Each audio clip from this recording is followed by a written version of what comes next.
Hello and welcome to the Spoken Word. My name is Travis. I'm your host. And today we are going to be talking about what God does to free the children of Israel from their enslavement in Egypt.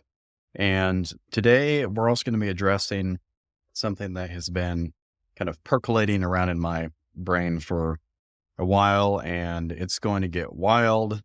And I hope I don't lose any of you, but I'm going to get in so much trouble for this episode. So, with all that, let's dive in and see what God does to free his people from the clutches of Pharaoh, and also see maybe a darker underbelly to this story than maybe many of us who have read the story before have noticed in the past. So, let's dive in. We're going to be here in not Genesis, we're way past that, Exodus, chapter 6 or 7. So we've already seen Moses and Aaron confront Pharaoh once. They go to him, they say, let us take a 3-day journey out in the wilderness. Pharaoh says, no can do. In fact, y'all are lazy, so I'm going to make your labor even worse. So he does. And this is where we're left at. So then we come to the tail end of chapter 6 and into chapter 7. And God tells Moses and Aaron that you're to say whatever I command you. And this is talking to Moses. He says, you must say whatever I command you. Then Aaron, your brother, must declare it to Pharaoh so that he will let the Israelites go from his land. But I will harden Pharaoh's heart and multiply my signs and wonders in the land of Egypt. Pharaoh will not listen to you, but I will put my hand into Egypt and bring the military divisions of my people, the Israelites, out of the land of Egypt by great acts of judgment. The Egyptians will know that I am the Lord. And again, as we talked about in our last episode, where it says the Lord, the Hebrew is actually saying Yahweh. So the Egyptians will know that I am Yahweh when I stretch out my hand against Egypt and bring out the Israelites from among them. And just for reference, it says that Moses was 80 years old and Aaron was 83 when they spoke to Pharaoh. So all that being said, we see a little pregame to all of these judgments and things that God is talking about here. So we come down to chapter 7, verse 8, and it says, the Lord said to Moses and Aaron, when Pharaoh tells you to perform a miracle, tell Aaron, take your staff and throw it down before Pharaoh. It will become a serpent. So Moses and Aaron went into Pharaoh and did just as the Lord had commanded. Aaron threw down his staff before Pharaoh and his officials, and it became a serpent. But then Pharaoh called the wise men and sorcerers, the magicians of Egypt, and they also did the same thing by their occult practices. Each one threw down his staff, and it became a serpent. But Aaron's staff swallowed their staffs. However, Pharaoh's heart was hard, and he did not listen to them, as the Lord had said. So I want to pause here and acknowledge something. There is a biblical indication that there are powers apart from Yahweh. There are powers apart from the God of the Hebrews. And if you think about this text, we see Moses and Aaron being the instruments of God, but we also see these magicians who come onto the scene. And they are not the instruments of God, but they are able to do some of the things that Moses and Aaron are able to. So if God is the one empowering Moses and Aaron, then what or who is empowering these magicians? Well, the text doesn't say precisely, but we will touch on answering this question at the very end. So let's continue with the narrative for now. God says that he is going to basically show Egypt what he is capable of, and he is going to demonstrate his power. So God is going to demonstrate his capabilities with a series of 10 plagues that he's going to deliver upon Egypt. So with each of these plagues, I'm just going to basically list what the plague was, and then I want to see if these magicians are able to replicate it again. And then I also want to look at what it says about the condition of Pharaoh's heart, because God specifically said that he would harden Pharaoh's heart. But there is an interesting turn that will happen into the narrative if you listen closely. So let's get into it. So the first plague is the Nile River itself being turned to blood. Now, some of this is able to be replicated on a small scale by the magicians. They're also able to turn water to blood. And it just says that Pharaoh's heart was hard. So God didn't harden his heart.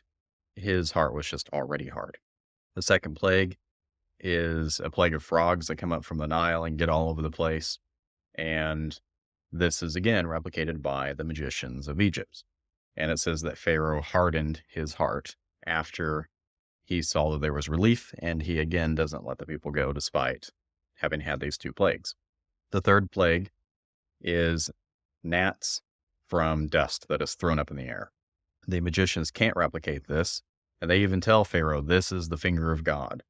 But again, after the plague goes away, it says that Pharaoh's heart was hard, and he doesn't let the people go. The fourth plague is similar to the third, and it's a swarm of flies that come in and get all over the place. And there's no comment about the magicians here, but it looks like they kind of got out of their league at about the third plague. And it says that Pharaoh hardened his heart this time also after all the flies went away. The fifth plague says that it's a plague on the death of livestock in the field, and it lists horses, donkeys, camel, herds, and flocks. And again, we have no comment from the magicians, and it simply says that Pharaoh's heart was hard. We see in the sixth plague boils that show up on Pharaoh and his officials and all the Egyptians. And this time it says that the magicians could not even stand before Moses and Aaron because of how bad this plague on their personal health was. And this time it says that Pharaoh's heart was hardened. That is in Exodus 9, verse 12. The seventh plague we see is a plague of hail that destroys crops and anything that's left out in the field. Some of Pharaoh's officials have wisened up by this point, and they take Moses and Aaron seriously, and moreover, they take God seriously, and they take all their animal and people indoors, and so they survive. But those who did not hearken unto the word of Moses and Aaron are left destitute from the plague. It destroys everything that's out in the field pretty much. And this time it says that Pharaoh sinned again and hardened his heart. So his heart was not hardened this time like it was with the previous plague, but he again hardens his own heart. The eighth plague is a plague of locusts to destroy whatever was left over by the hail. And Pharaoh's officials tell Pharaoh, just let them go and worship Pharaoh. Don't you see that Egypt is ruined? So despite the pleading of Pharaoh's officials, it's kind of game over at this point because God personally hardens Pharaoh's heart yet again this time. The ninth plague is darkness that lasts for 3 days, but is only over the Egyptians. The Israelites in their land of Goshen do not experience this curse of darkness for 3 days. And again, Pharaoh's heart is hardened. And then we come to the very last and arguably the worst plague. And this is the death of every firstborn, whether livestock, whether human, every firstborn in Egypt, unless they follow a very specific ritual that is given in Exodus 12. So this is where the tradition of the Passover comes from. In Exodus 12, verses 1 through 28, I'd suggest you go read it.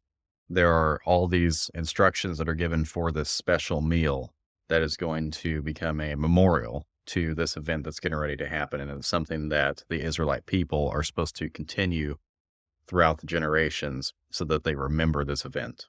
Part of this meal is slaughtering a lamb and taking the blood from that lamb and putting it over the doorpost of the house in which the Israelites were gathering so that God would see the house that had been marked and that he would pass over that house and not bring death to any of the firstborn within that house.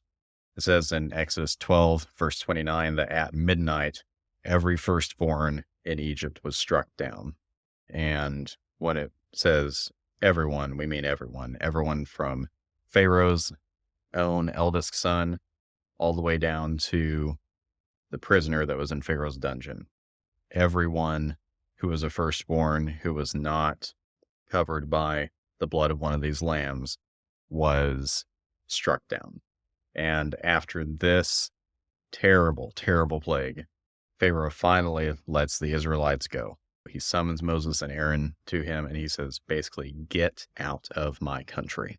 So the Israelites are expulsed from Egypt and they go head off into a journey into the desert. It says there's about 600,000 people that leave. So you would think that that would be the end of it and that Pharaoh had learned his lesson, but as it turns out, he didn't. By the time that the Israelites get down to a place called the Sea of Reeds, which is most likely the Red Sea in modern terms, the armies of Egypt come in pursuit of them because Pharaoh looks around and is like, all my slaves are gone. What have I done? He has regret that he let them go. And so he raises an army to go and chase after them. So the Israelites find themselves trapped between Pharaoh and the Red Sea. But God steps in yet again. The Israelites had been traveling by following a pillar of cloud during the daytime or a pillar of fire at nighttime. And it says that the pillar of cloud moved behind the Israelites and interposed itself between where the Egyptians were coming from and where the Israelites were at. So this is like the presence of God moving between his people and their oncoming enemies. And it says that the pillar sat there and that neither side moved towards each other. And it says that it glowed. So it's again that fire that we're seeing during the nighttime. And Moses stretches his hand out over the waters of the Red Sea, and the sea is parted. It says that the sea was built up on both sides like a wall, and the ground at the very bottom of the sea was dry ground. And so all the Israelites start escaping across. They have the presence of God here in my translation. It calls this presence of God the angel of God that's interposing itself between the Egyptians and between the Israelites. But ultimately that barrier is removed and the Egyptians come rushing down into the Red Sea behind the Israelites. After all the Israelites come out, God tells Moses to withdraw his hand, and all of the water comes crashing down over Pharaoh's army. It does not say that Pharaoh himself was killed, but it does say that all of the army that went down into the sea was completely destroyed. So that is how God rescued his people from Egypt. But I want to go back to that question that we had a teaser of up at the very beginning, where we had that conflict between the magicians and Moses and Aaron. So here's the question again. If God is the one empowering Moses and Aaron to perform these miracles, then what is it, or who is it, that is empowering the magicians of Egypt? Well, there's a very interesting line of thought that happens here within Exodus and within other parts in the Old Testament. And the idea would be is that this whole conflict, from the tit for tat with the snakes initially, all the way through the plagues and all the way through the Red Sea, is that this is not just a human conflict between Moses and Aaron and Pharaoh and all of his people.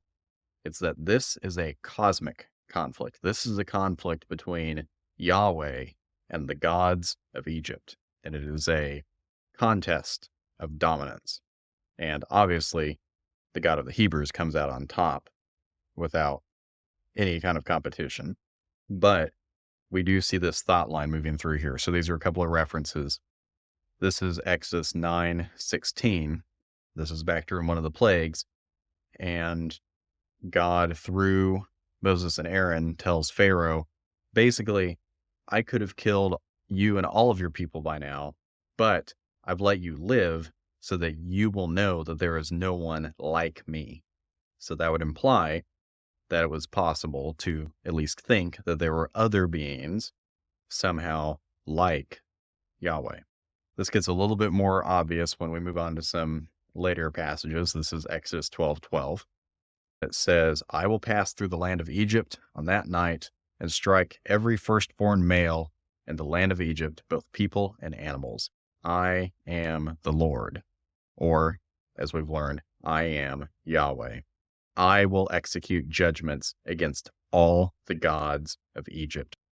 The word gods there is the Hebrew word Elohim.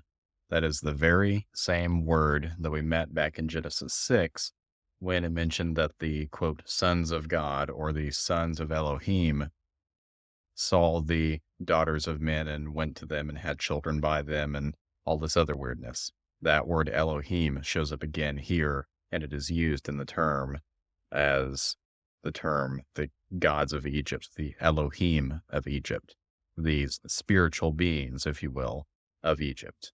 So this idea of spiritual beings is raised here again, and God himself says that I will judge the Elohim of Egypt. So if God is going to execute judgments against the Elohim of Egypt, that would imply that there are therefore Elohim of Egypt to be judged in a real sense. Moses himself seems to have a conception that there are other entities out there besides God, because after the Red Sea event, we see in Exodus 15:11 that Moses, in the midst of kind of having this praise towards God, he says, "Who is like you among the gods?" And the word that he uses there is a variant of El, which is again related to Elohim. So in Moses' mind, he is delivering praise to God and he says, "Who is like you among the gods?" That means that Moses, in his mind, is thinking in terms that there are in fact other gods for Yahweh to be among. This idea is again picked up in a book after Exodus called Numbers, and this is coming from Numbers 33 verse 4, and this is reflecting back again on that 10th plague, and it says that the Egyptians were burying every firstborn male the Lord had struck down among them, for the Lord had executed judgment against their Elohim, against their gods. So, as much trouble as I'm going to get in for bringing all of that up, there is a biblical idea here. And this isn't even coming from the New Testament, where you have all this business about demons and angels and other things that are showing up on the radar. This is way back in the early parts of the Old Testament. And there is a conception that there are other spiritual entities out there besides Yahweh. And they, in some sense, have real power. We just saw the magicians do multiple things that were, in fact, real and miraculous and not normal human capabilities. So these things are real. They have some amount of power. They are nothing like Yahweh. They are nothing like the God of the Hebrews. So do not misunderstand what I'm saying here. There is no competition. God has no competition. There is no spiritual entity that's in the way of your prayers or anything like that. None of that happens. There is no competition. Think about the theological statements that have just been made here by all of the plagues. We see God demonstrating power over nature, over creatures, over comfort, over wealth, means of production, food, the cosmos itself, even life itself. So we see God with unlimited power over everything. The Egyptians certainly had many gods, and they probably had a god for just about everything. But God has demonstrated here that no, those things that maybe you thought had power, maybe even those things that told you that they had power, those things, in fact, don't have real power. I, God, I alone have real and absolute power, and my purposes cannot be interfered with. This is what Paul riffs off of whenever he writes much later in the New Testament, and he makes the statement about saying that he's convinced that there is no power, there's nothing on heaven or earth or anywhere else that can separate us from the love of Christ. It is this very idea that Paul is digging into there. But I wanted to bring this up because this is a warning that for those who dabble in the practices of what we would call the occult, there is real darkness out there to be found.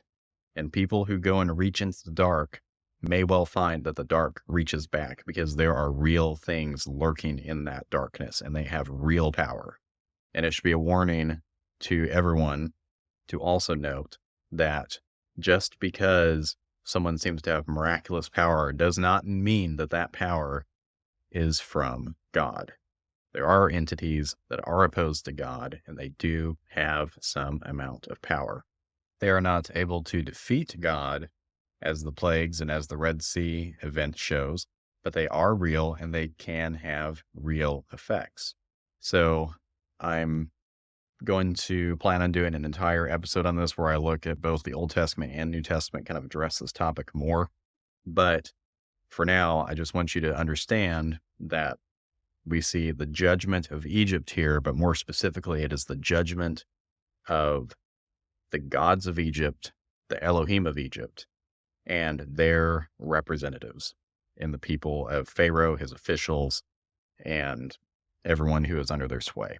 And this is going to, in turn, enrich our understanding of the Ten Commandments that we will meet and give us some more depth to the conquest of Canaan that we're going to see in a few episodes from now.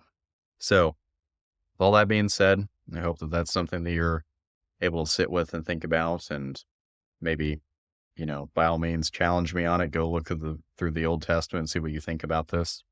And we'll talk about this particular topic in more depth in another episode. But that's all for now for the story of God bringing his people out of Egypt, out from under the power of Pharaoh, out from under the power of the darkness that's behind Pharaoh, and demonstrating God's own superiority and matchlessness among any power on heaven or earth. So that is the story of the beginning of the Exodus, the story of the deliverance of the people of Israel. And with that, we will continue the story on in our next episode. But until then, thank you so much for listening, and God bless.